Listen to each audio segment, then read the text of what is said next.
underground has the best video clips in town. DP Underground has the best video clips around. TV Underground has the best video clips in town. TV Underground has the best video clips around. TV Underground has the best video clips in town. TV Underground has the best video clips around. TV Underground has the best video clips in town. TV Underground has the best video clips around. TV Underground has the best video clips in town. TV Underground has the best video clips around. Oh, hey, how's it going, everybody? I'm back again with another afternoon stream. It's actually not even afternoon where I live. For most people watching this right now, it's in the afternoon. I don't know how many... I know I got a decent amount of West Coast viewers. I don't know how many I have in Hawaii. But the majority of people watching this right now, watching this in the afternoon.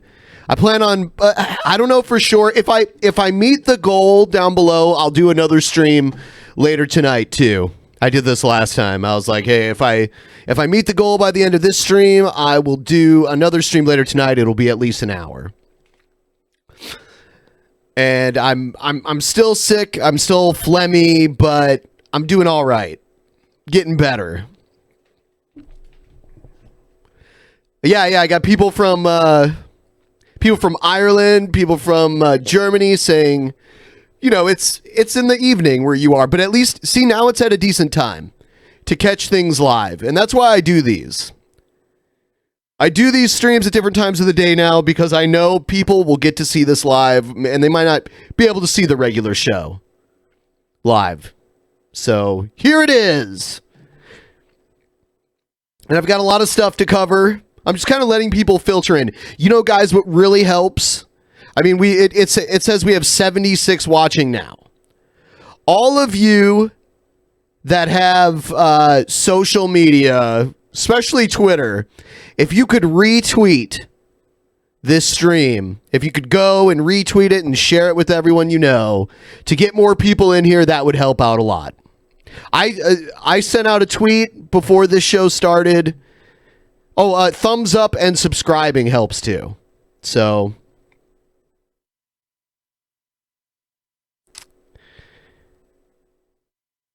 if you deleted your Twitter, that's fine. Actually, I'm happy for you. I wish I didn't need a Twitter. If I didn't do this line of work, I wouldn't have a Twitter or a Facebook or anything like that. I have no need for one otherwise.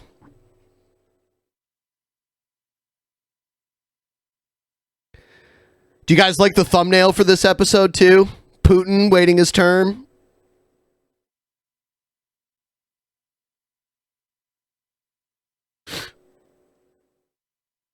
If I had my way, no social media. Hey, another good thing about this, another good thing about streams on this channel is I have the chat up here and I can respond to you real time. You know, I'm not very good at Photoshop, but I wanted a special thumbnail.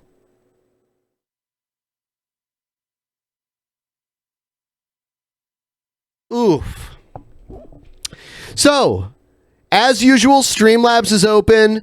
I did get some complaints about the text-to-speech happening too much. So, I've raised the text-to-speech. So now only the elite get text-to-speech.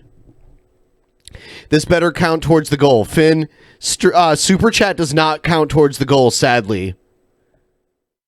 It doesn't, unfortunately, Finn. This better count towards the goal. I appreciate it, but 30% of, or something like 35% of that goes to Google. So I would prefer, because, okay, and you heard the new thing about how if YouTube doesn't like your Super Chat, they're just going to give it all to charity anyway.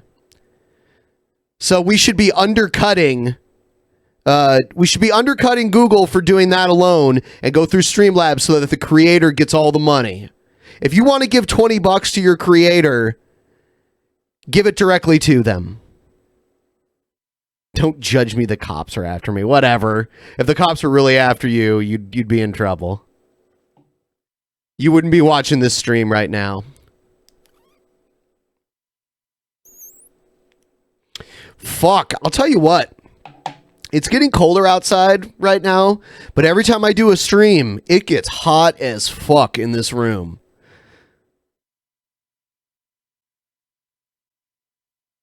So I'm about to turn on my AC really quick, and then we'll get underway with this shit. I got some Vorn Helton lined up. Got some news, the top news stories of the day, got them lined up too.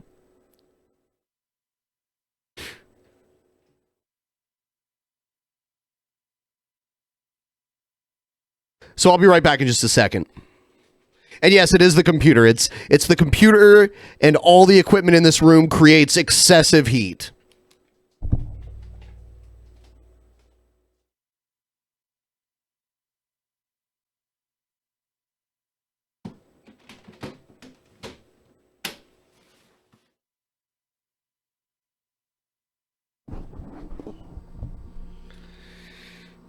All right. Anyone that lives in the Seattle area right now knows that we have excessive fog right now. It's crazy. Like if I look out the front window of my house, there's a car that's usually parked across the street from my house, and I cannot see it at all right now. It is not freezing here. It's like in the 50s.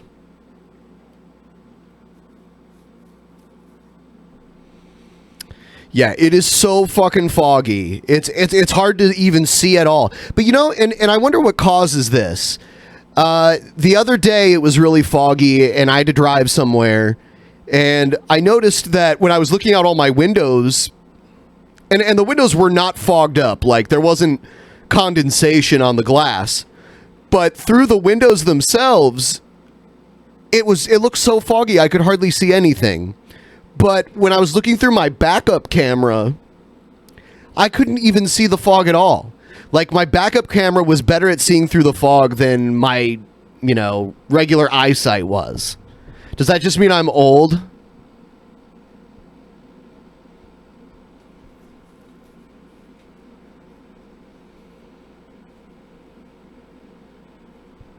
Glanderson Booper! Glanderson Booper!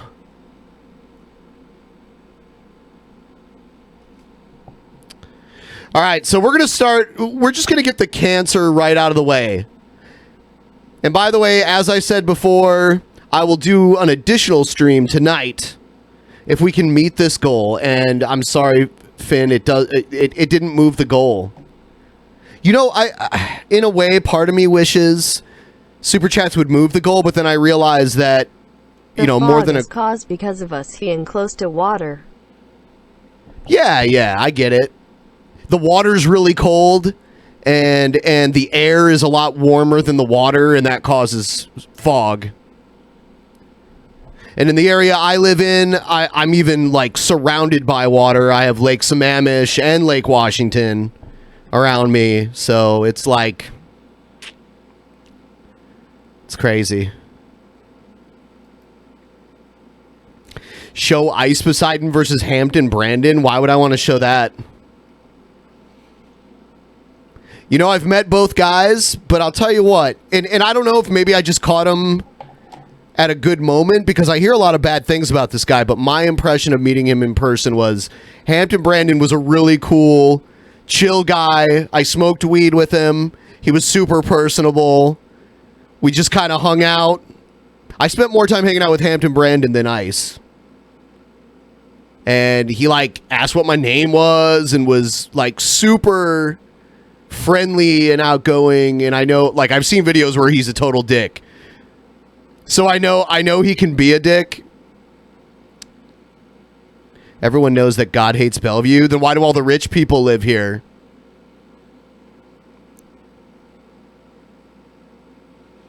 Both Ice and Hampton Brandon were both cool to me, but I spent more time hanging out with Hampton Brandon. Spirit Flame, did my message show? I don't think it did. Let me see. Do you have to share your Streamlabs money with people who don't contribute anything to the show? At this time, I am not at liberty to make comments about that question for reasons.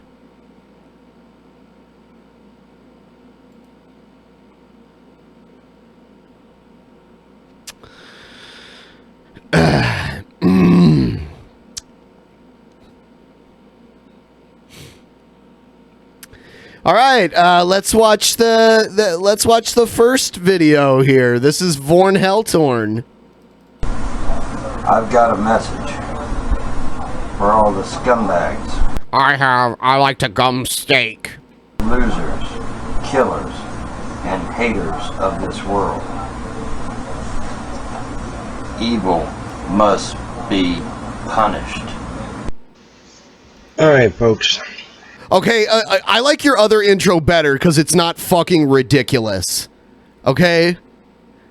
Yeah, it's intimidating when someone has a gun, but without the gun, you are like the least intimidating person ever. And I hear you I hear you like threaten to kick people's asses all the time.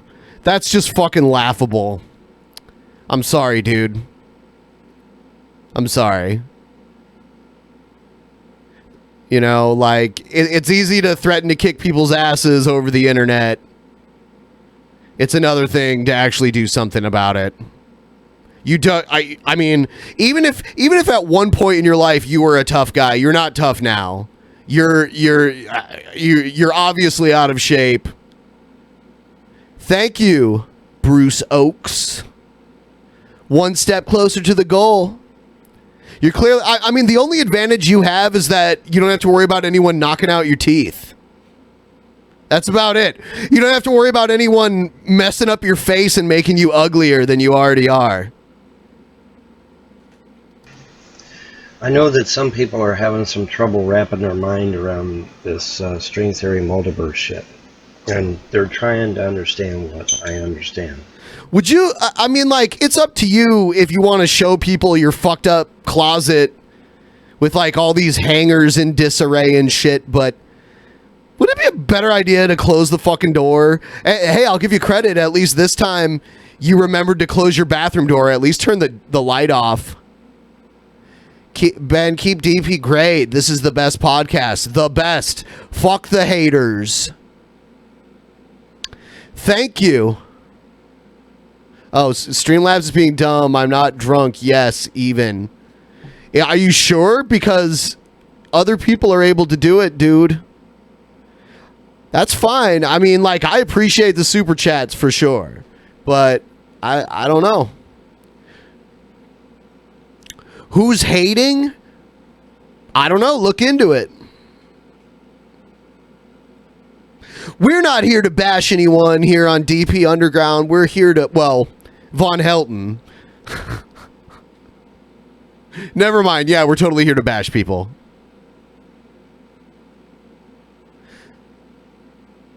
Well, okay. Well, Streamlabs also has a credit card option, just so you know. A debit card option. And you're not understanding what I'm trying to understand, so I'm going to try to make you understand. We're not understanding what you're trying to understand? Do you mean explain? Because if you don't even understand it, if you're trying to understand it, how can we understand it when you explain it to us? By showing you a clip from a cartoon. They say, well, that's silly. That doesn't even make any sense. Yeah, but the cartoon explains what I've been trying to tell you about what they're doing and what they want to accomplish. I will say, PayPal's great, but when people use Streamlabs with a credit card or a debit card, there's no fees, and it goes directly to the bank account without any fees associated with it. PayPal takes fees. They're not that huge, but PayPal still takes a fee. So that's the main difference. So let's look at the cartoon. Oh, is it? Hold on. What are you doing? Why are you playing Justice League or whatever the fuck this is? I'm skipping this. Okay, yeah, yep, cartoon. All right, I don't want to watch it. How is this cartoon explaining multiverse and string theory and shit? No way. All right. You've seen the cartoon, and now you understand and know what I know. What? What? Huh? What?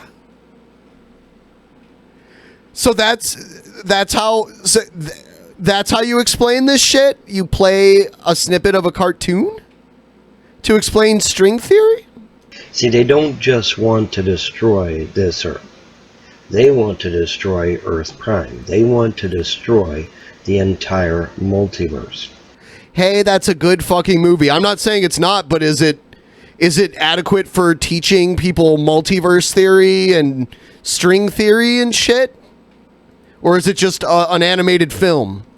The ultimate blood sacrifice to their demon god Moloch. Oh my. Alright? And that is some sick and twisted shit, but that's exactly what the fuck they want to do. So which Earth in the multiverse where there's like infinite Earths, which Earth is Earth Prime? How do we decide out of an infinite amount of Earths which one is the prime one? The real one, the one that matters the most?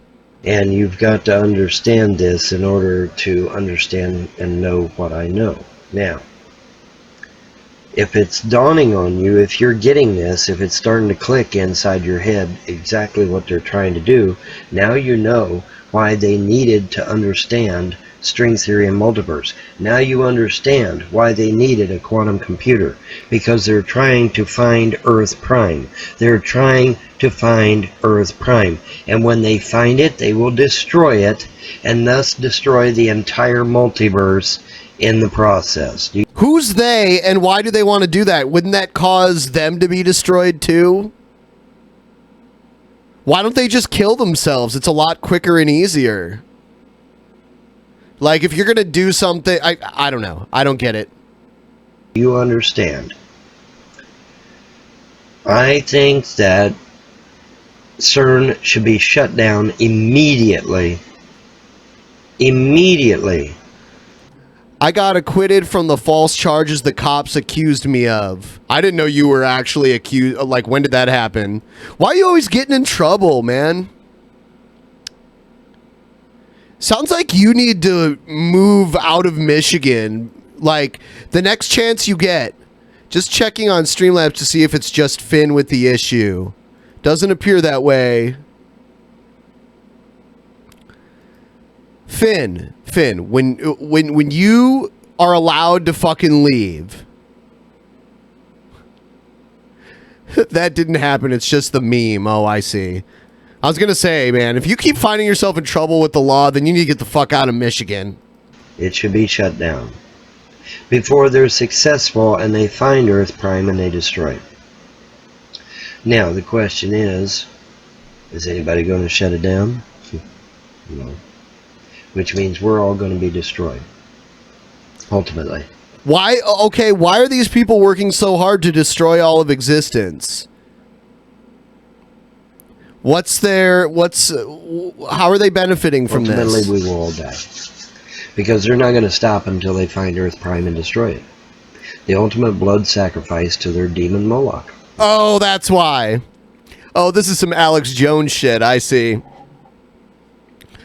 So these fucking crazy people want to please their demon Moloch, which is mentioned in the Bible, by the way, in the Old Testament.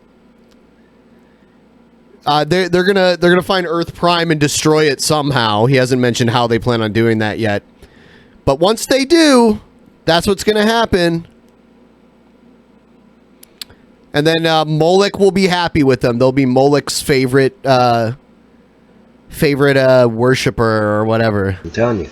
Oh, by the way, did I mention that the recent batch of emails from Hillary mentions Moloch by name? No, it doesn't. Yeah, interesting, isn't it? Oh, Von Helton, they don't worship demons in Bohemian Grove. Yeah, okay. Yeah, Hillary's emails mention Moloch by name. Alright, so, yeah, smoke on that one for a while. Okay, thank you. I will. Sit and let that one fester in your brain for a little bit, okay? Anyways, I just thought I'd share. Just thought I'd brighten your day. So now you understand what I understand. So Moloch was just a pagan god, by the way. It's not a demon. And in the Bohemian Grove, it's an owl. So I don't know why. See, like, Moloch has been depicted as a giant bull before. So Von Helton's a pagan. How do we know that gods Von Helton believes in aren't demons? How come? Why is the Bohemian Grove version of paganism better and not as good and satanic compared to what Von Helton's into?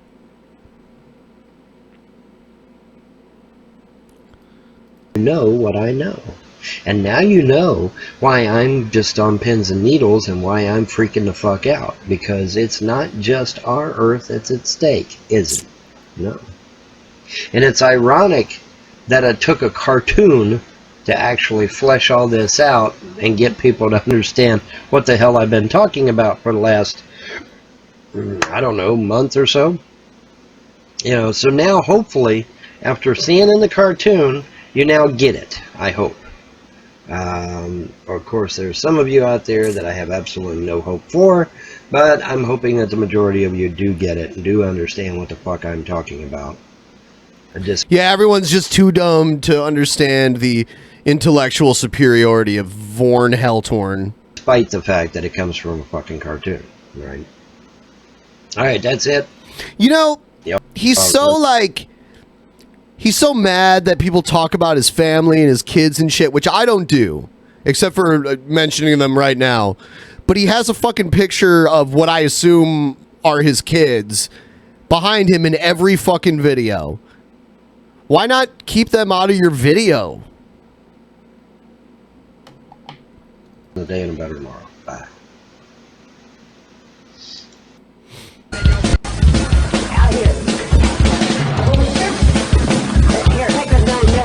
Okay.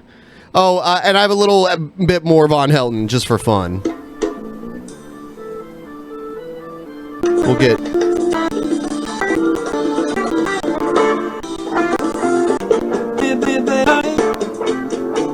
Don't turn your back on me, baby. Don't turn your back on me, baby. Yeah, don't turn your back on me, baby. Stop messing around with your tricks. Don't turn your back on me, baby. You just might pick up my magic sticks. Whoa. Now, you know, I don't think I'm going to get demonetized for playing this because, first of all, I'm not playing the whole song, and second of all, it's someone singing a shitty version of it. Pretty sure I'm safe. I like how he's doing his air guitar. Yeah, whatever, dude. Okay, why are you putting a cigarette in your mouth when you're about to sing? He didn't even get to light it or take a drag off of it. He's playing air bongos now. Are you singing yet? How about you pick a song with more vocals to it? Okay, here we go. You can tell when his eyebrows go up that he's singing. You got your spell on me, baby. You got your spell on me, baby. Turning my heart into stone. Looked like he was playing with a pair of giant balls there. Yeah. I'll turn it down. It's like, look at me, guys. I'm playing with some balls.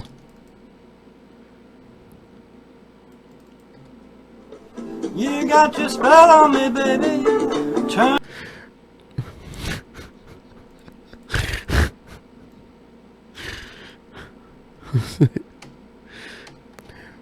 Hey guys, look how I tweak the balls like this. Oh, look, I juggle the balls around. I need you so bad, magic woman, I can't leave you alone. Ben, have you ever been up north in Michigan? I'm going there this weekend. Ben, have you ever been up here we northing go. me? I'm going up there this Hold on. weekend. We Hold get on. to chop Hold wood with on. Jeremiah Johnson. Can't wait to smoke the pots and pans up there on the lake. It said, have you ever been up north in me? Yeah, I've been up north in Michigan, and I've been to the UP too. Oh my god, dude. What the fuck?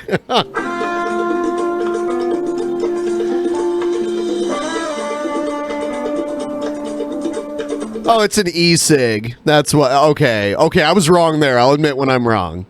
That was an e-cig, so he was allowed to take a drag off of it. And there's huge instrumental gaps in this song. Oh, he's playing his air bongos again. I've never seen anyone play air. I played like air drums where I'm like holding imaginary drumsticks and playing drums, but I've never seen anyone play air drums or air bongos before.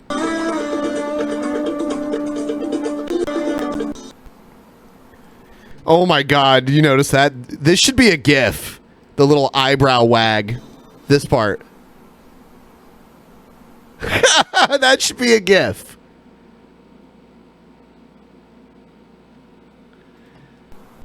Say bye-bye, Big Bear. Bye-bye, bye-bye, bye-bye.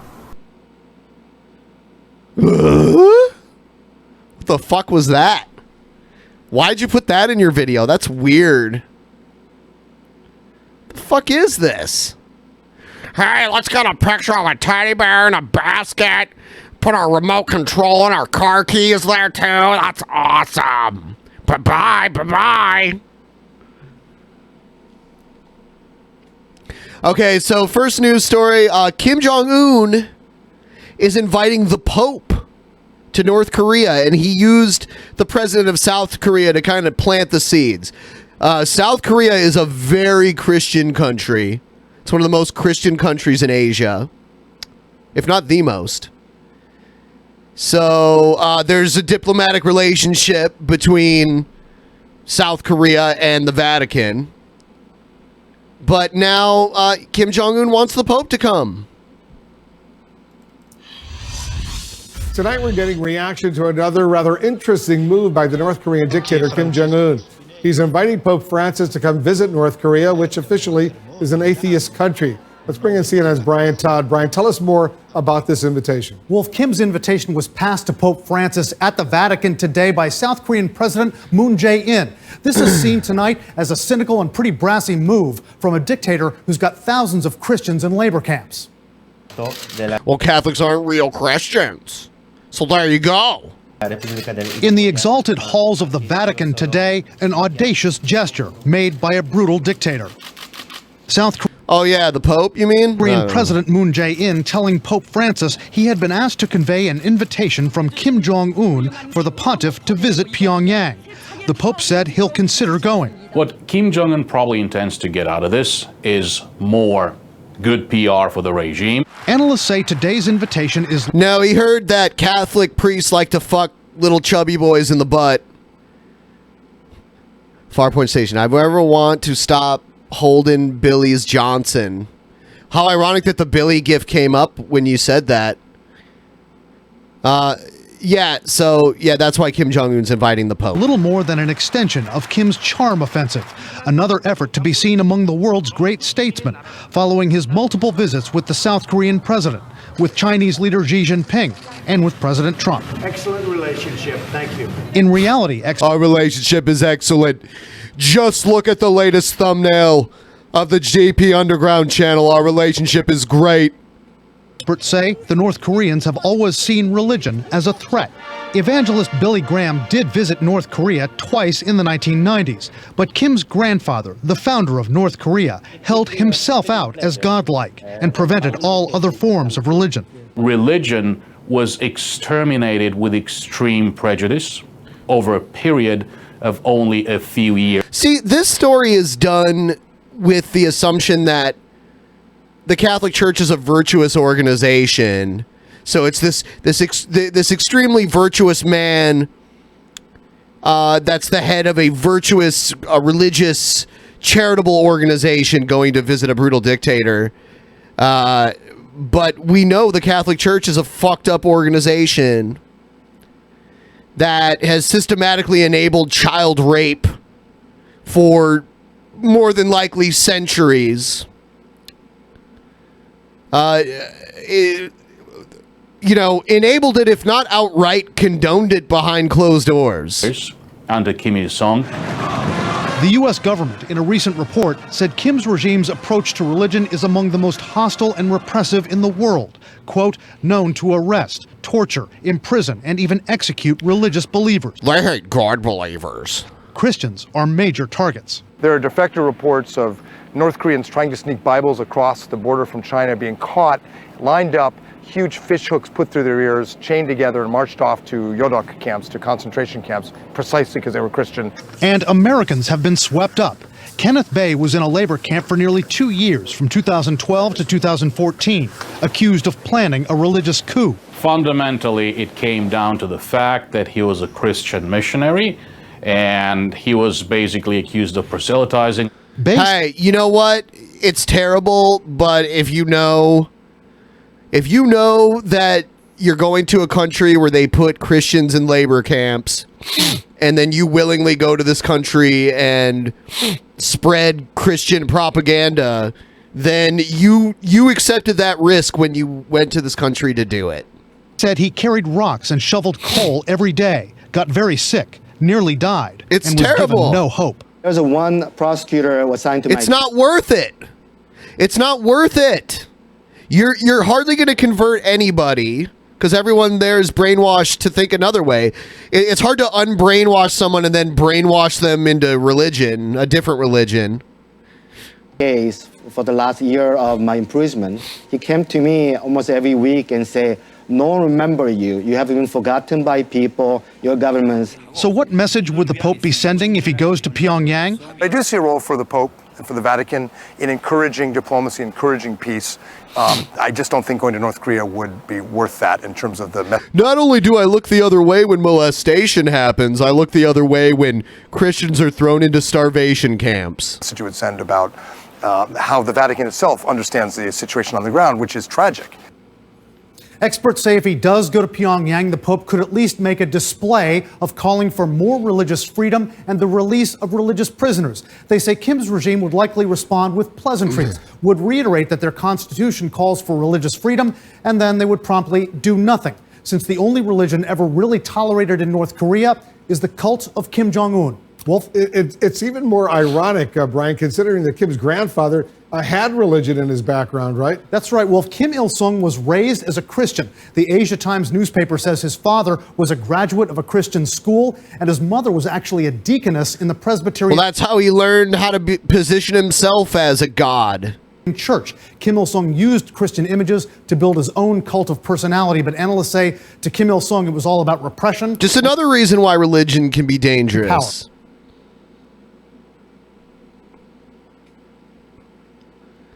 Yeah, so that's that. So, as I was saying earlier, for any of you who are watching now that weren't watching earlier, if we reach our goal of 150, I will go ahead and do an additional stream later tonight. I'll cover some videos. I'll talk about some weird drama shit. And I will also probably play some games too. You know what really sucks? I really want the new WWE game so that I can stream that. I don't have the extra cash flow. If anyone wants to gift me a game on Steam, get in touch with me. Or you know what? I'd rather have it on PlayStation though. So if you want to, I don't know, can you gift games on PlayStation? Probably. I wanted to get the full DLC version. That's why, because the way they have it set up is if you buy the cheap version, you can't upgrade it to the DLC later. So...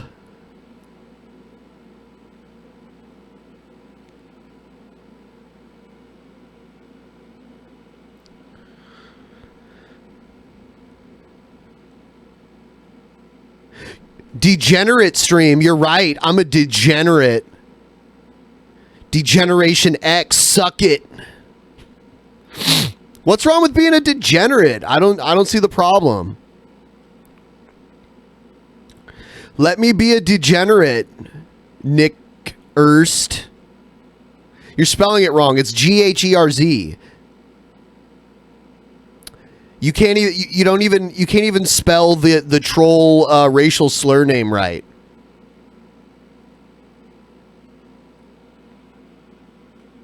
Break it down.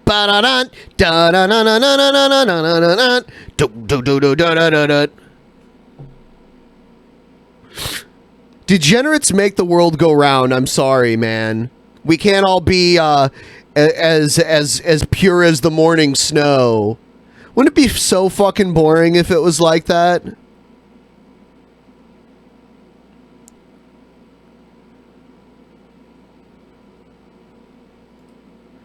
All right, so now we're going to talk about this fucking... we're going to talk about this Saudi Arabia shit. Saudi Arabia keeps changing the story about this journalist that was killed. Purity through faith. You spelled through like through it. Like you use the wrong version of through. I'm guessing maybe English isn't your first language. Anyway. Hey, good morning, Nancy. So as you mentioned, an astonishing turn of events over the last couple of days. The news coming out from Riyadh, Saudi officials essentially saying that they confirmed that Mr. Khashoggi did die in the Istanbul consulate. We heard from the foreign minister just 2 days ago. But interestingly enough, we've now seen new reports, one coming out of Reuters citing a senior Saudi official, changing that story up a bit as well, saying it wasn't a fistfight necessarily. A lot of questions surrounding what actually happened here and begging for more investigation. Whether you're sitting in Europe today, whether you're sitting in the United States, a lot of folks are saying none of this really does add up. And certainly what's been really interesting to see is that of all of the things that we've seen over the last couple of years that have really driven a wedge between Republicans and Democrats, impossible for them to find common ground on just about anything, it seems as if the death of Mr. Khashoggi has done just that. Let's listen in. We ought to formally expel the Saudi ambassador from the United States until there is a completion of a third-party investigation into this kidnap, murder, and God knows what followed that occurred in Istanbul. We should call on our allies to do the same. Unless the Saudi kingdom understands that civilized countries around the world are going to reject this conduct and make sure... They don't understand that because they're allowed to do shit that other countries don't get away with because they're wealthy and powerful. So they get to do shit that we would totally condemn North Korea and Iran for. But they get away with it because they've got the oil, they have the wealth, they have the power. That they pay a price for it, they'll continue doing it. Do you believe the Crown Prince was ordered this killing? Senator Corker this morning says he believes that the Crown Prince himself ordered this. I believe it. 5 of his top personal bodyguards are those among those currently accused in the 18. His personal bodyguards. And one of them has said publicly a year ago, I don't move without an order from the executive. The Crown Prince has his fingerprints all over this, and the fact that he is heading up the investigation makes it totally incredible. The same question that I had for Senator Durbin. Is there any part of the Saudi government's explanation that you find credible? No, not at this point. I agree with everything Dick Durbin just said. We've got to get to the bottom of it. In Saudi Arabia, you do not do something of this magnitude without having clearance from the top. We need to find out who that is and hold them accountable.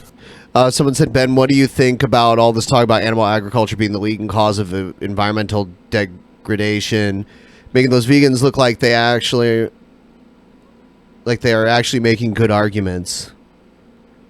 I don't know. I mean, that could be true.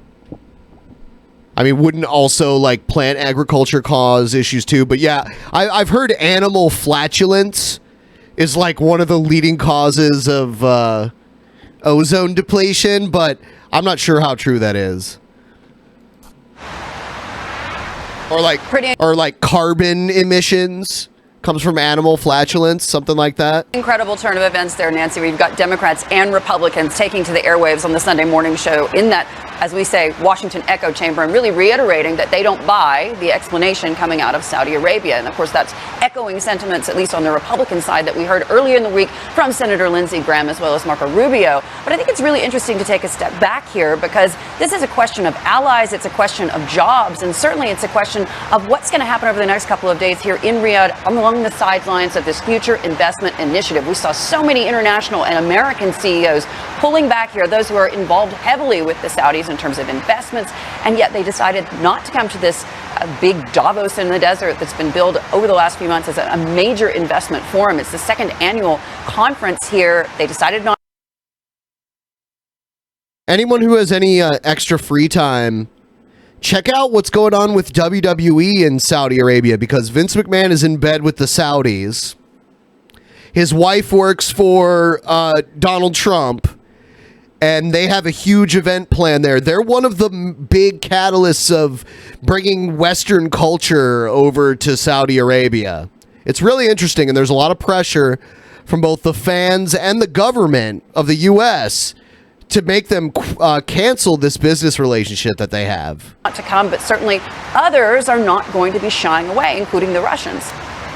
Yes, Hadley, and it's such a stark contrast to what we saw last year. I know you were at the FII meeting then, and there was so much optimism and hope around what was taking place in the way of reform in Saudi Arabia. A very different story, which makes me think the stakes are so high for Saudi Arabia. They really have a lot to prove, given what we've seen in the way of the response from foreign investors so far. And as you rightly point out, the political response in Queen Tide Pod. Oh, there's two of them. I missed Soggy Tamales. His singing sounds like Herbert the Pervert from Family Guy. That was about Von Helton. I missed that one. I don't know why that one didn't show up. Queen Tide Pod sent in one too. It says, just want to say thanks for the early stream to kill my boredom today. Ben is a beautiful bird. Thank you. And I did want to mention, by the way, if I reach the goal, I'll do another stream later tonight. And I think Finn's going to gift me a game that I wanted to play, but I'm in negotiations with him right now. Call me cynical here, but with just very close now to the midterm elections, I don't think any of these lawmakers want to be caught on the wrong side of a moral issue either. So perhaps we're only going to see this outrage increase. But I think part of the issue, as you point out, is the difference in the story that we've seen, somewhat of a back and forth. Many are concerned that not all the facts have been revealed to date. And that was a key part of the interview taking place between the Saudi foreign minister on.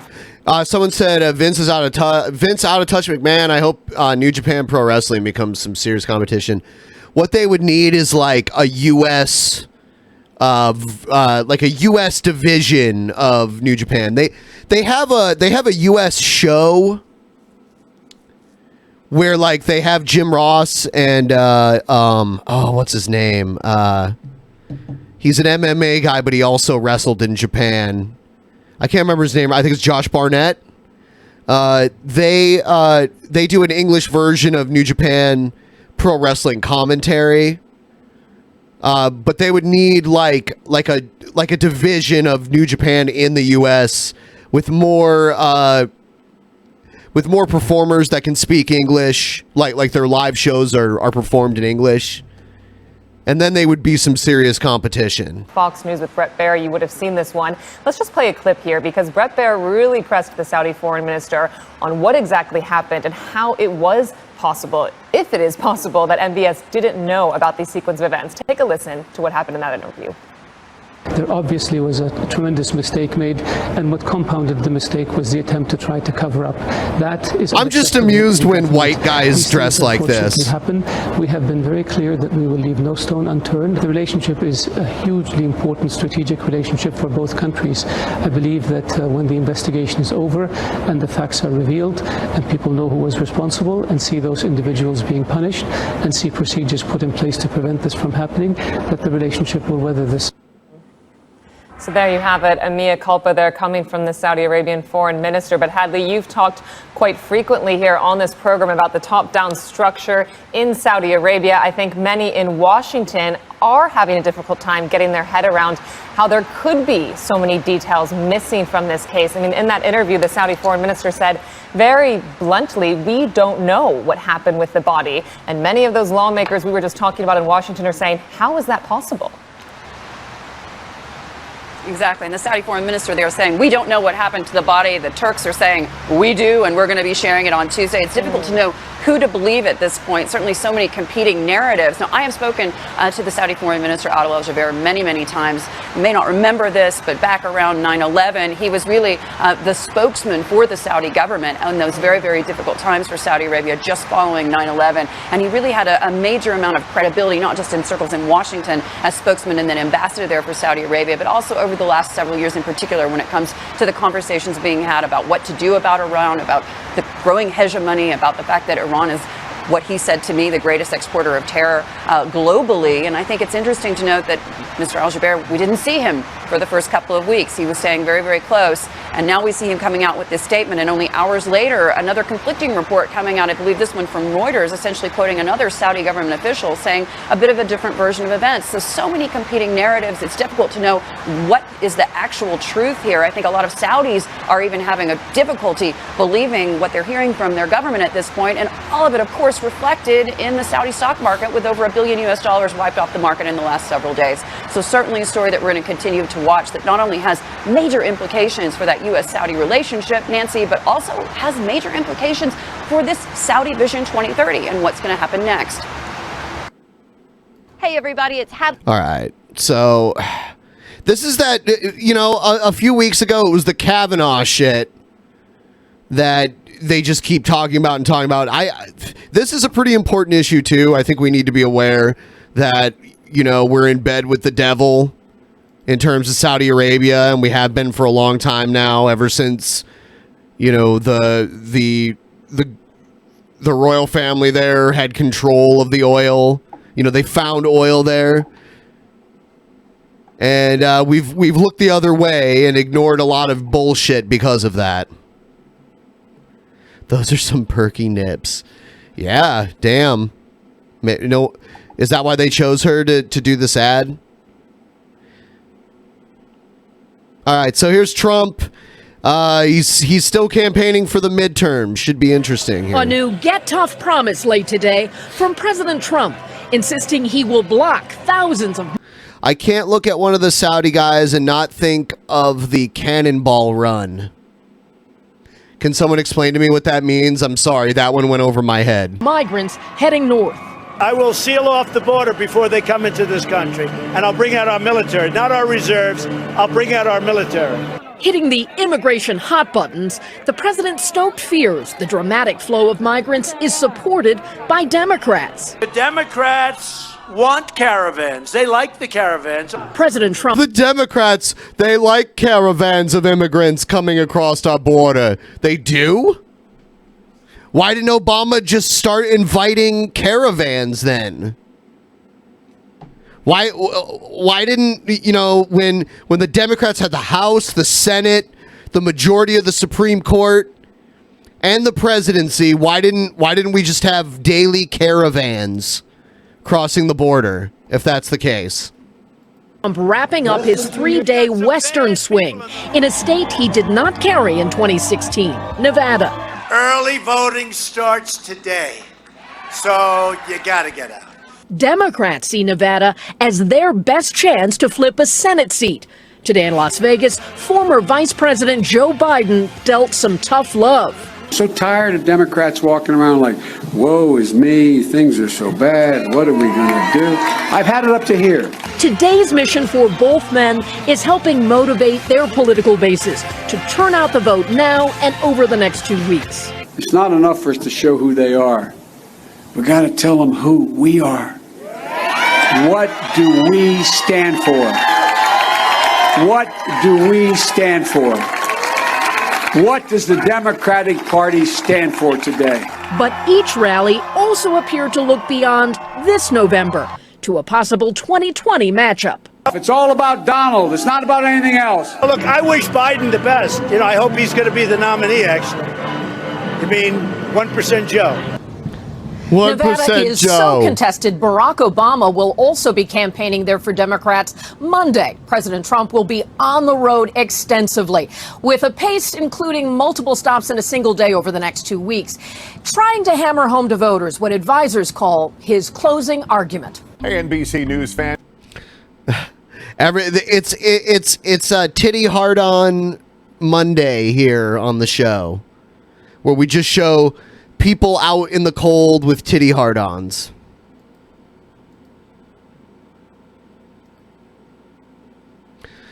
Okay, so I'm going to cover a story now that I have partially an article, partially a video. YouTube CEO calls on creators to hashtag save your internet over EU copyright legislation. Wojcicki urged YouTubers to use the hashtag save your internet in social media posts to express opposition to the EU directive. Okay, yeah, the EU directive, garbage. But, I mean, Susan, what about save YouTube, too, from your ridiculous ass? What about all the changes you've made to YouTube that are almost as bad as the EU directive? Is it only when it cuts into your profit that you actually care about this bullshit? It's okay when it's a corporation making a guideline, but when it's an actual law, then you have a problem with it. Is that it?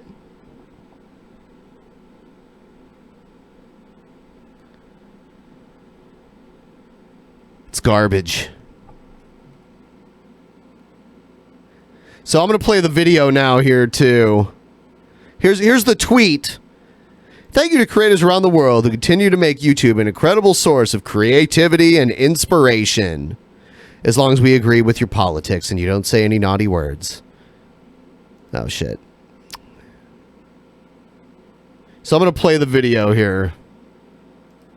Hi everyone, this is Susan Wojcicki, CEO of YouTube. I'm back to give an update on what's been happening the last few months.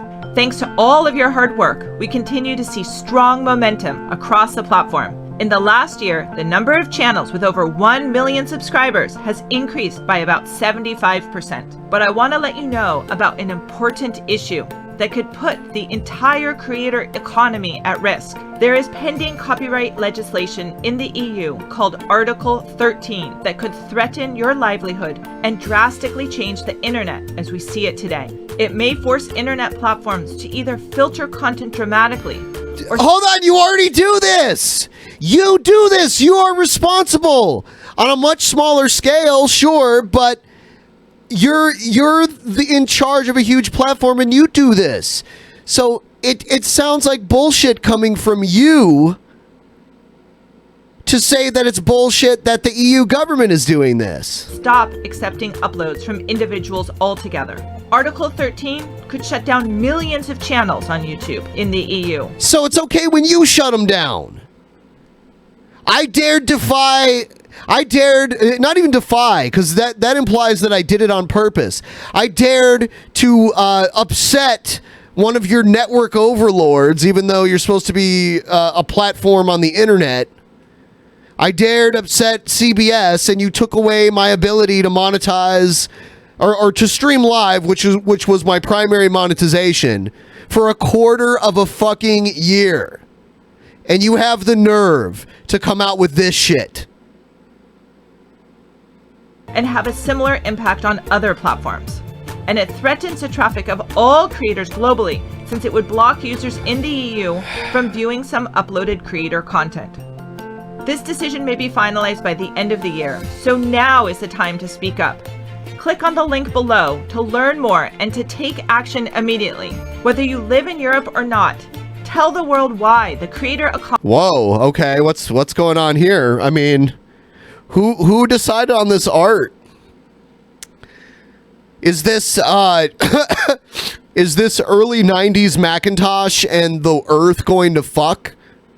Is that what's going on? Huh? I like how Susan Wojcicki is all pissed off when the only entity that can fuck with her, the government, decides to fuck with her. And she's like, this is unfair. But when she does it to us, it's totally fine. You don't hear her say shit about that. Economy is so important to you. We are doing everything we can to protect the creator economy, but your voice will have an incredible impact on the outcome. And now, here's a... Okay, so you care about our voice now. You think our voice matters now, but for the last, year and a half when we've been complaining about the changes made to YouTube, and it's been so fucking bad that crazy people are shooting at YouTube, like it's gotten to that point. And the reason given by the crazy people is that YouTube is fucking with them. That doesn't matter.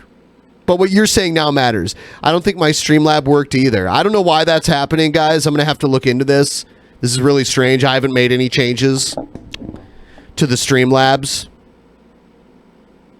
Those weren't nips. It's a fold in the fabric, a common technique used in non-stretch fabrics to create more space for the boob. It does look like nips, though. More boob space. I get it. Just in case the boobs are swollen that day. Hey, I'm sorry. You know what? I'm gonna have to look. Fuck it. I'm just gonna look now. We're all in this together, right? I'm gonna look at these filter settings because I haven't changed anything. And as you guys notice, if you guys watch the normal streams, you'll notice, not a lot of shit is filtered out.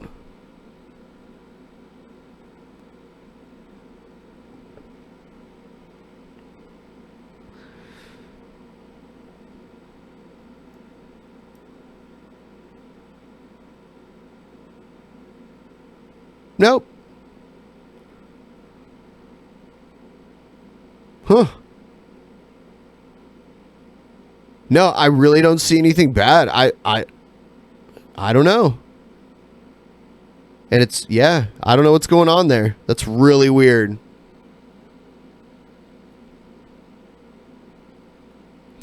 Yeah. Streamlabs has options to filter any type of... You guys know about this. Don't act like this is a surprise. I checked to see if there had been any changes made to filter settings, and there hasn't been anything.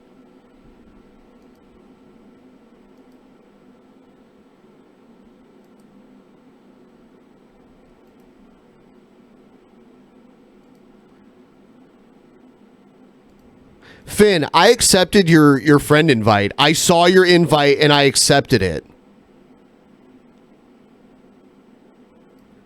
I'll even, fuck it, let's see. There you are. I'm gonna send you a DM. Hello. I literally just sent you a DM, Finn.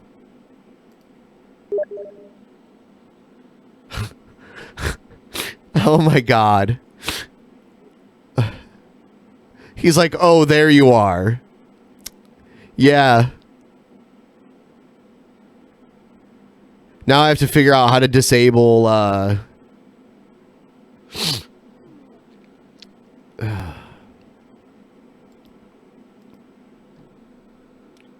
face download, controller.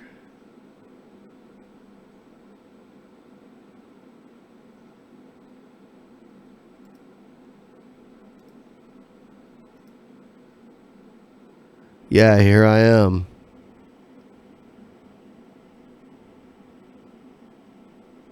Here I am. All right, let's watch some more of this. 2018 priorities. Number 1, communication and transparency. We're making a conscious effort to communicate with creators more, and we've increased the number of product updates or heads-up messages on experiments. The dashboard in YouTube Studio is the best place to get the latest updates from us. You can also follow @TeamYouTube on Twitter and subscribe to the Creator Insider channel, which is run by our product team. Number 2, helping you succeed. We understand how important it is to get it right with monetization. Over the last few months, we released an update to our monetization systems, which improved the accuracy of monetization icons by 10%. What do you mean the accuracy? Hold on, what does that mean? You know, when I started doing YouTube almost 5 years ago, that's when monetization worked the best. That's when shit was working. What do you mean increase the accuracy? I like how I'm seeing all of these green dollar signs too. Where's the yellow one? I might, you know what? I'm going to check really quick. I bet you anything I have a yellow dollar sign right now on this video that's streaming live right now.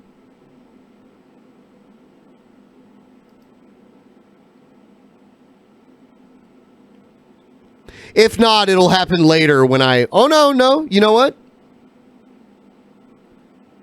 Actually, no. Hold on. I have to look at it over here. They hide it over here.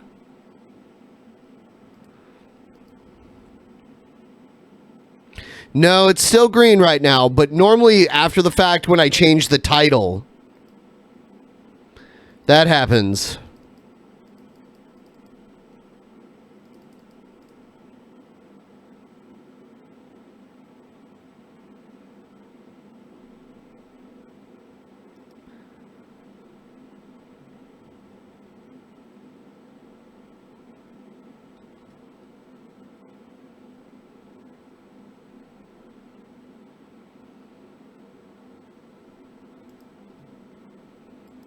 By 10%. Last quarter, I spoke about a pilot program for creators where they provide specific information about their videos as it relates to our advertiser-friendly guidelines. This program is working well for creators, and we plan to expand this program more broadly in early 2019.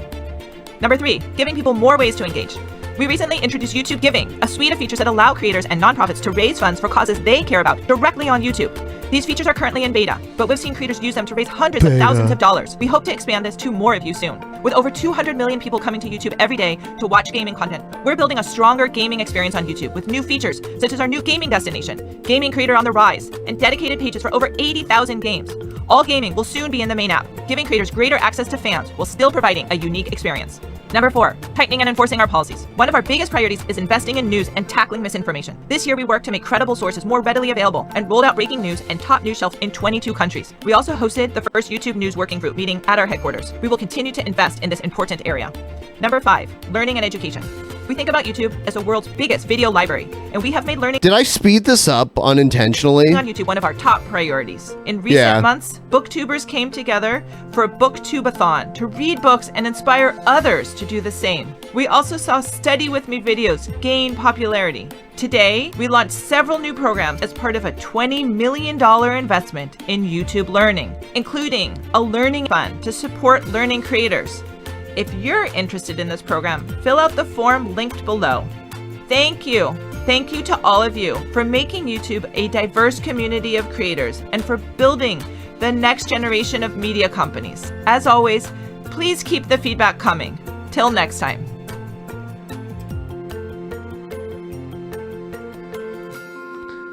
All right. What is a learning creator? I don't know. Is it someone who has like an educational channel? That's all I can think of. Faster made her sound normal. It's true. I didn't even notice until I noticed that there was like there's a little too much of that on there. And when I heard that, I knew that she was sped up. Damn, I've already been going for an hour. Damn, guys, I don't think we're going to make the goal.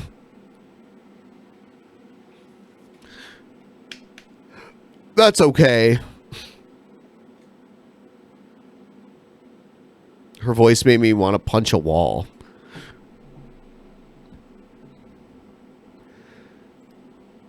Don't punch a wall, that'll hurt.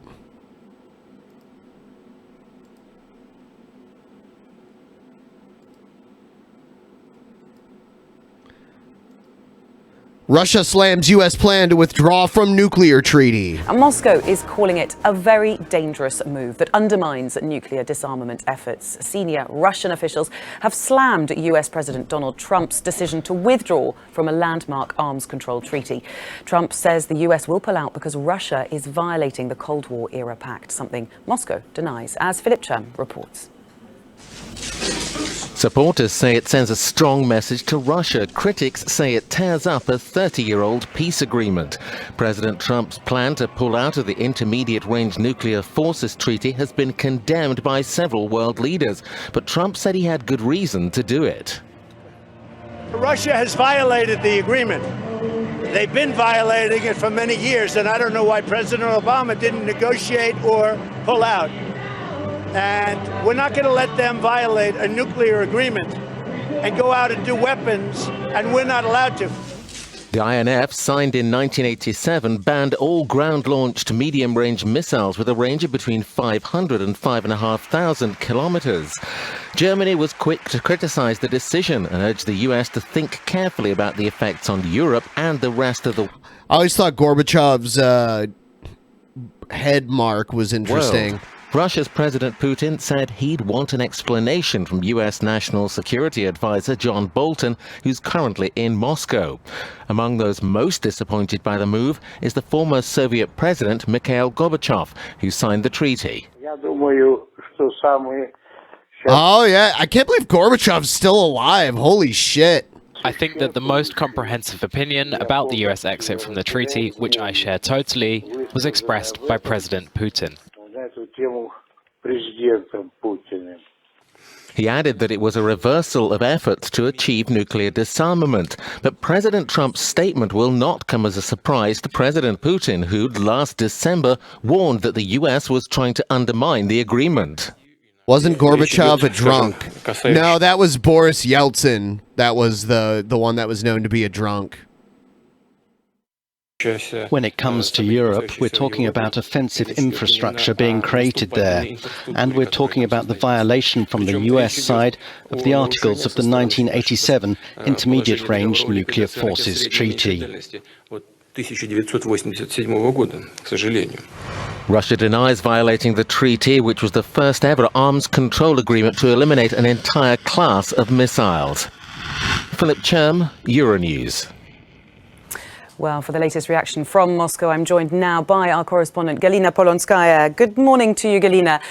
We've had in the last few moments from China. They're saying that they think the US is also wrong to pull out of this arms pact. The National Security Advisor is in Moscow. What can we expect from that? John Bolton arrived yesterday in Moscow, and today he will meet with the Secretary of the Russian Security Council, Nikolai Patrushev, and the Minister of Foreign Affairs, Sergei. It's so rare that I hear English language reporters have this heavy of an accent. Lavrov, and tomorrow he's expected to meet with. She sounds more like someone's mail order bride than an English language news reporter. Vladimir Putin. Well, Putin's aide Yuri Ushakov said that all the range of the questions which are now in a miserable state will be discussed. Here you go, Ben. Would you rather have to smoke beer or drink cigarettes? I don't know how you could smoke beer. It's a liquid. It's impossible. You could like put cigarettes in a blender with some like water and blend them up and drink them. Oh, that would be so gross. But smoking beer, it's impossible. I guess you could vape beer, I think. And Putin's press secretary Dmitry Peskov made it clear Russia is not expecting any miracles from this visit. He said that all the attempts to establish the dialogue has been hitting the wall, and now ahead of the elections in the US nothing could really change. But he said that Moscow is expecting a signal from Bolton about maybe new second meeting between Vladimir Putin and Donald Trump. And Galina, she does not, and yeah, it's weird, like she looks totally pissed off too. Trump has a habit of using strong pressure as a negotiating tool. How is that likely to go down with Putin? Well, this strategy will not work with Vladimir Putin. That's what many pro-Kremlin analysts think. But fears about an unprecedented escalation are growing, and the deputy foreign. Oh shit! Are you serious? Luna Var. Oh my god, you're the hero of the fucking day. You are the hero of the day. Holy. Holy shit. I did not expect that at all. Thank you so much. Everyone should thank this person. Be very thankful to this person. Luna Var Emeris? Emeris? Yes. Yes, all hail Luna. All hail Luna!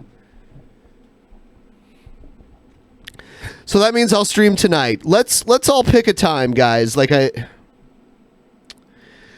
say 9 p.m. Pacific time. The reporter has resting borscht. What does that mean? Borshtish face. What does that mean? Like she's been eating borscht? Resting borscht face? Is that what that means?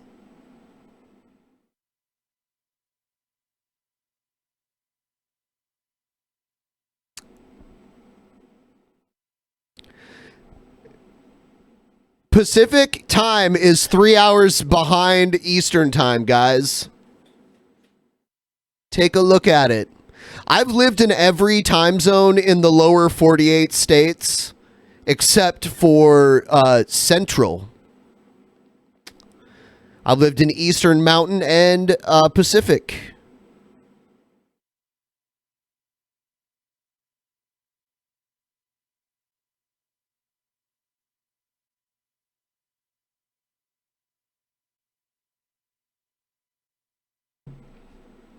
Minister Sergei Ryabkov said that Trump's move is seen here as an ultimatum, and he said that he is expecting Bolton to explain professionally what did Trump mean. And a senior Russian lawmaker, the head of the Russian upper house of parliament, Konstantin Kosachev, said that if the U.S. decides to stop... I like how people are arguing which time zone is the best.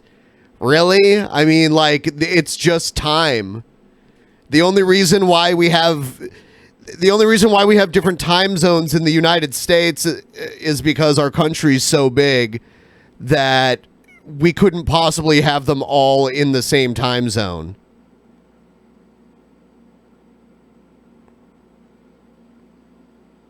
That's why. I mean, you could argue, oh, my city, like, the cities in the Eastern time zone are the best, therefore Eastern time zone is the best. I don't know. The Eastern time zone is the most populated, but that's only because Europeans came to the East Coast first. And it took a while for them to settle the West Coast, and all the areas in between are so loosely populated. Mountain is definitely the lowest populated time zone in the U.S. This treaty, it will be a catastrophe that the U.S. will be able to deploy its intermediate range forces in Baltic states, and Russia will give an immediate and very strong answer. All right, thank you very much. Galina Polonskaya in Moscow there. I enjoyed just kind of like, honestly, I didn't even really think about what she was saying. I did kind of enjoy the accent.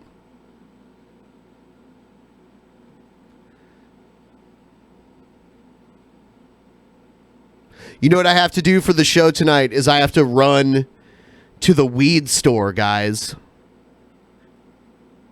I have to run to the weed store and get some medication. I am medically certified.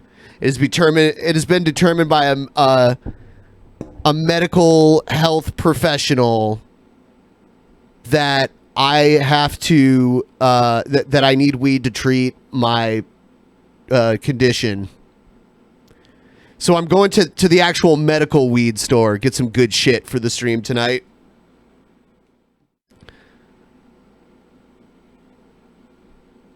I haven't had weed for a while, actually.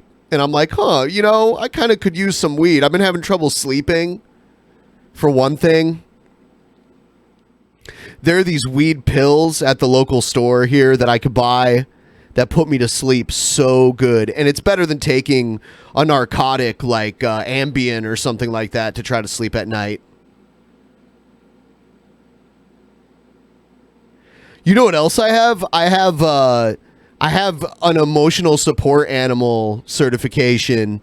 So my little puppy, I can just take her anywhere with me. Like pretty much anywhere.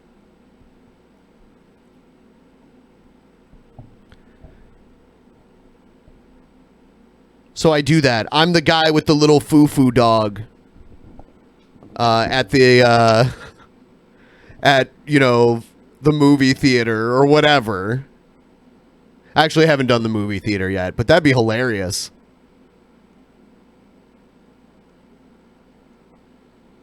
I have a backpack for the little dog. Is that weird? It is.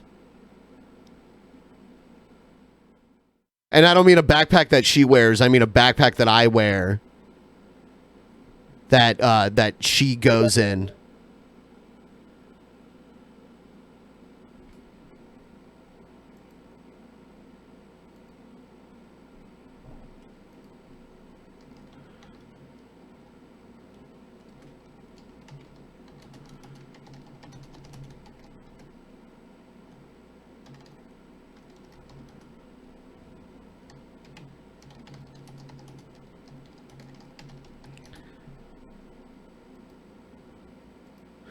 I'm getting messages from Finn now. I need to learn how to turn off the... I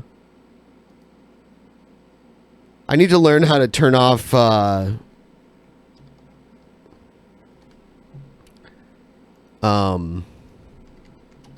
the alert sound.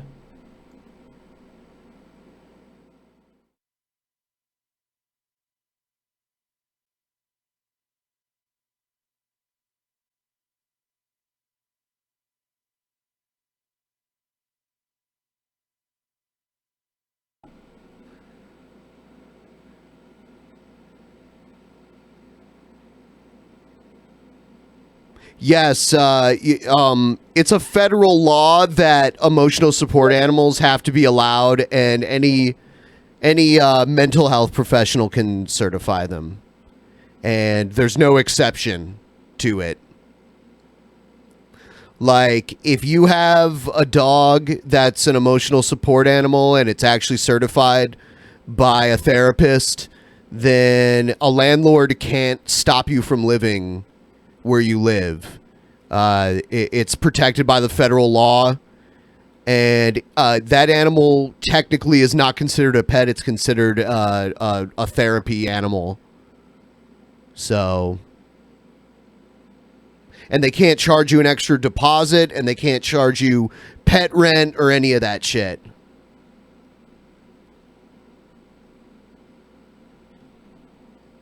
Look it up. See, there's emotional support animals, and then there's like working animals, like dogs that help blind people and that kind of stuff. The difference between those is that an emotional support animal doesn't actually have to serve a function. Like, it doesn't have to perform a task. Basically, it doesn't have to be trained. It could just be itself, and just its presence is therapeutic. So,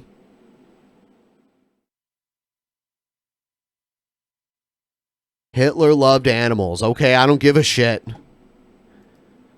Hitler was a human being, so he liked a lot of the same things as me. He also liked reprehensible shit. So Hitler liked food too. Oh, I eat food. Hitler drank water. Oh, I drink water. Hitler took shits. Oh, I take shits. I mean, I could name so many fucking things that Hitler did that I did too. Doesn't mean I do all of the things. Doesn't mean I condone the bad things that he did. That's so fucking stupid. Come on, dude. Come up with something new. Come up with something new.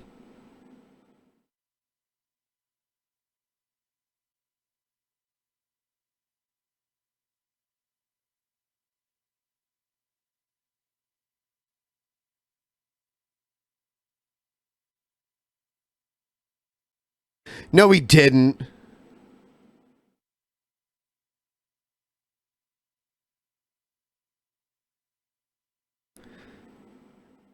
I always wondered why there weren't more blind Nazis. Wah, wah.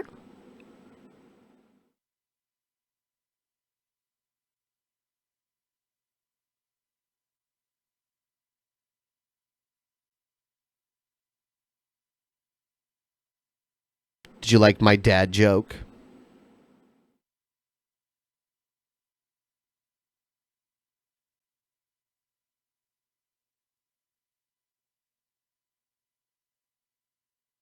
Disabled people were killed or sterilized. But they're Nazis. They cannot see.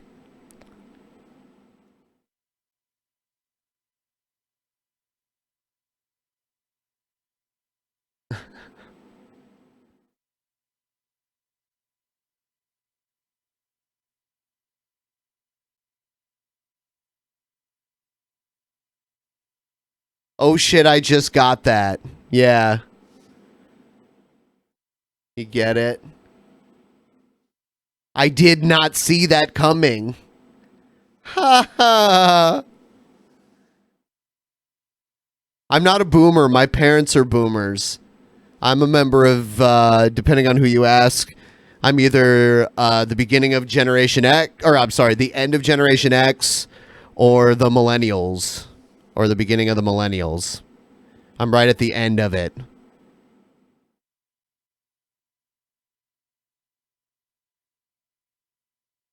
If we're gonna call someone a boomer, we might as well get their fucking generation right. Calling anyone old a boomer is just stupid. It doesn't make any sense. That's why memes are dumb, because they can be wrong and then they spread and they put out misinformation. I was born in 1981, which means I'm not even close to a boomer. People should have paid attention in American history class. Either way old. Well, I'm still in my 30s and boomers are in their 60s. Maybe late 50s. I don't think I'm a millennial. Because when I think millennial, I think someone who grew up having a cell phone, grew up having the internet in their house, grew up, you know, not having to fuck with, you know, physical media. It's a meme, you dip. Yeah, I said it's fucking dumb. I don't care if it's a meme. Just because it's a meme doesn't mean it's funny or creative or anything like that. It's a meme doesn't automatically make it smart or funny. I mean, so saying it's a meme doesn't give it a pass.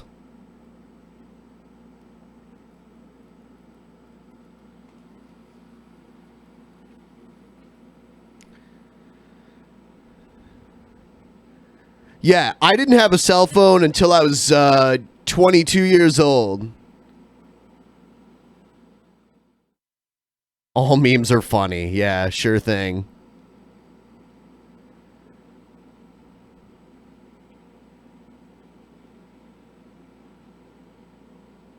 Gen X ends, depending on who you ask, Gen X either ends in 1978 or as late as 1982. So if you were born after 1982, you're definitely a millennial.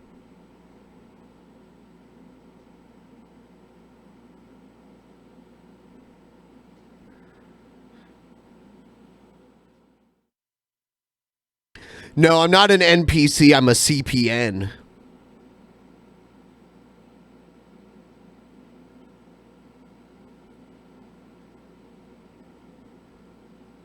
No, actually, I'm a CPA. I'm a certified public accountant.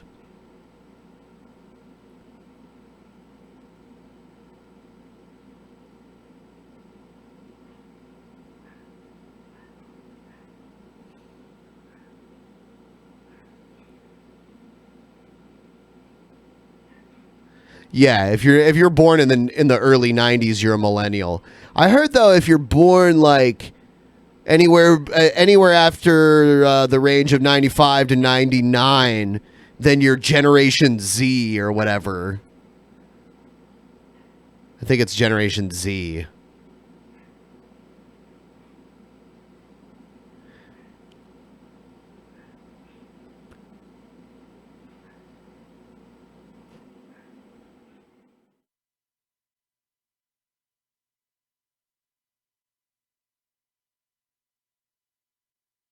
Yeah, I'm an NAACP.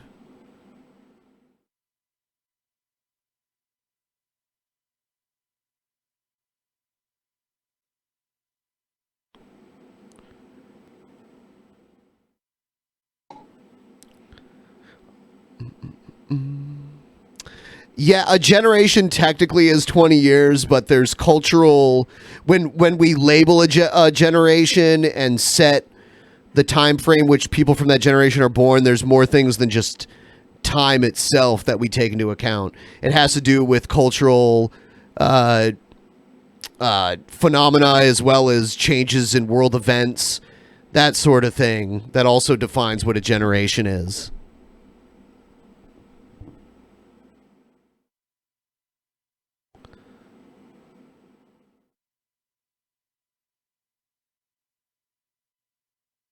Gen Y. Okay, where's Gen X? No, Meds Peds.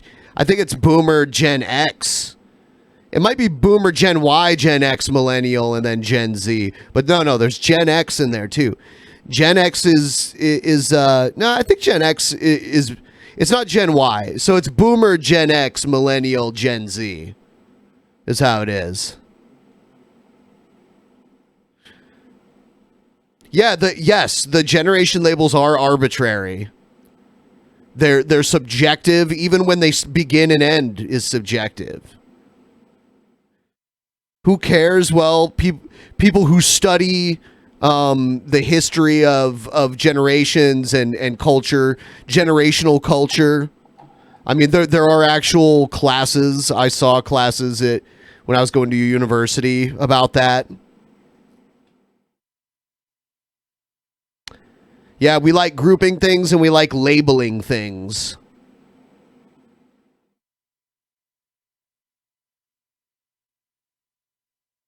I'm about to wrap up this stream. And I'm going to stream tonight because we met our goal. And thanks to all of you who contributed. And then we have our MVP, Luna, who pulled out the rest of the goal. You know, I think we're going to start doing this thing. You guys can let me know how you feel about this. But we might start doing this thing where we're going to set a weekly Streamlabs goal. And if we reach that weekly Streamlabs goal by the end of each week, we will do an extra episode of DP, like a real episode, not like this stream, but like a real one.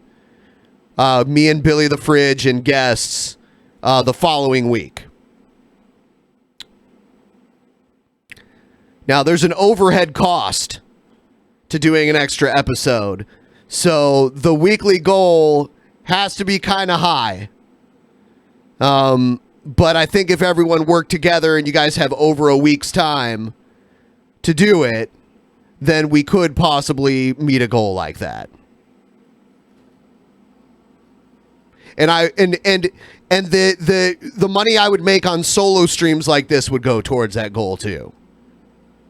So all $155 of that would go towards that goal. And we would do one extra stream a week. But we would do it, you know, a week in advance so that we would have time to plan ahead.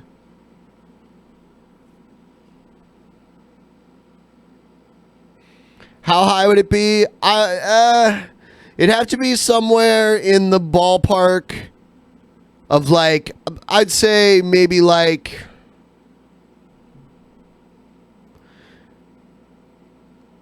$750 to $800.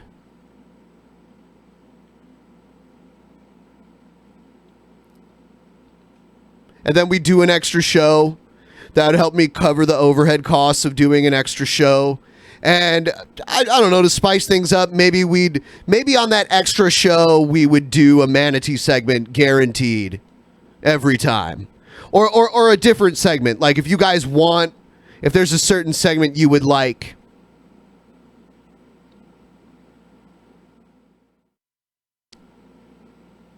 Well, think about it. You know, if I stream 6 days out of the week, it's about $150 a stream.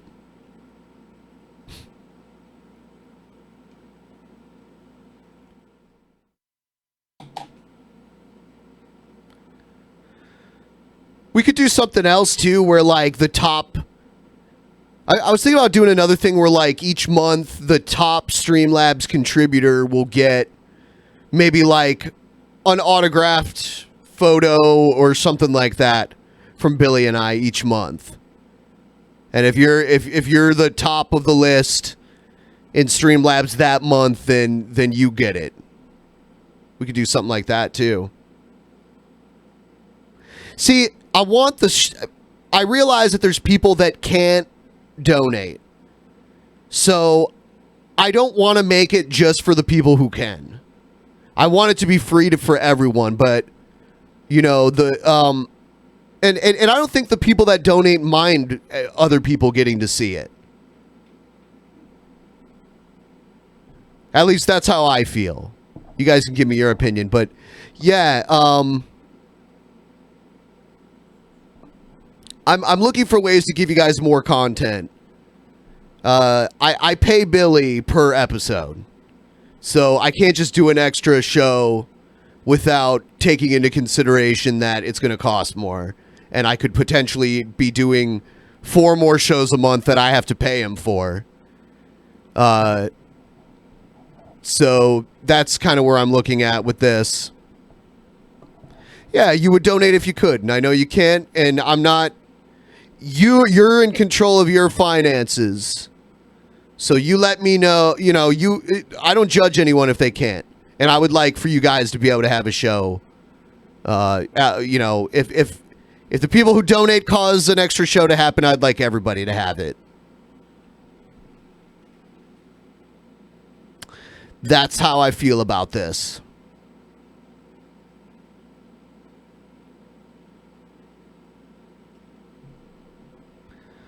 Let's see.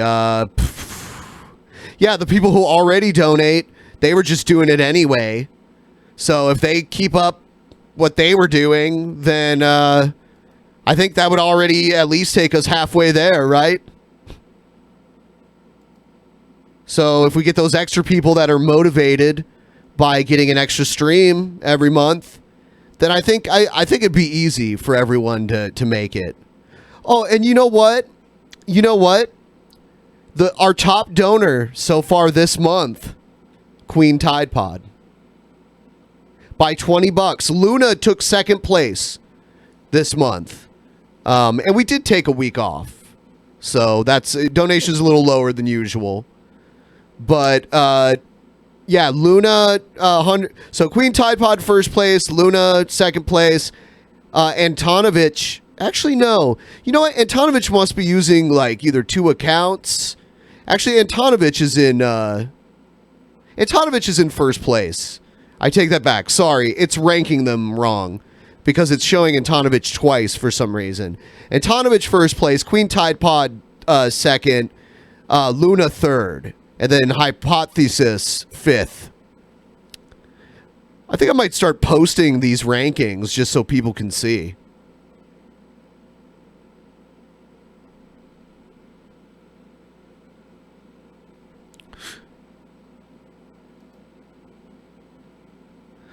Finn isn't on there because he hasn't been using Streamlabs lately.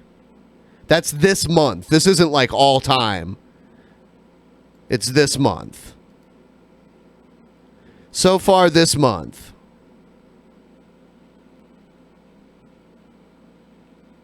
Yeah, you know, Finn, yeah, you are. It would take someone a while to catch up to you.